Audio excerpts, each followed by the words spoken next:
Սիսերը բարդ ածխաջրերի, սպիտակուցների աղբյուր է։ Պարունակում է մեծ քանակությամբ թաղանթանյութ, B խմբի վիտամիններ, ինչպես նաև կալցիում, կալիում, մագնեզիում, որ խթանում են սրտամկանի աշխատանքը, կարգավորում արյան մեջ շաքարի մակարդակը։ Սիսերը պարունակում է գրեթե բոլոր անփոխարինելի ամինաթթուները։ Այն նաև բուսական սպիտակուցի աղբյուր է, հագեցնում է, կանխում սովի զգացումը։ Սիսերի կանոնավոր օգտագործումը նվազեցնում է հաստ աղու քաղցկեղի առաջացումը, ինչպես նաև օգնում է նվազեցնել արյան մեջ վատ խոլեստերինի մակարդակը։ Այն պարունակում է նաև օմեգա 3 և 6, վիտամին E։ Սրանց հաշվին բարելավում է մազերի, մաշկի և եղունգների որակը։ Հակաօքսիդանտ հատկությունների շնորհիվ պայքարում է ծերացման դեմ։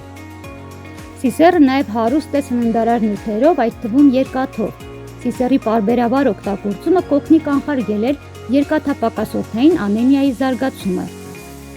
Այն նաև բավական մեծ քանակով վիտամին A է պարունակում, որն անհրաժեշտ է տեսողության պահպանման համար։ Այն հակաօքսիդանտ է և պայքարում է ազատ ռադիկալների վնասակար ազդեցության դեմ։ Այսքան հատկությունների կողքին սիսերը նաև ունի հակացուցումներ։ Որովայնում կարող է ծանրության, դիսկոմֆորտի զգացում առաջացնել։ Մարսողական համակարգի խնդիրներ ունեցողները պետք է սահմանափակեն սիսերի օգտագործման քանակը։ Ցանկալի է պատրաստելուց առաջ թրջել ջրում։ Հակացուցված է սիսերը նաև խոցի, ցիստիտի, հոդատապի և թրոմբոֆլեբիտի դեպքում։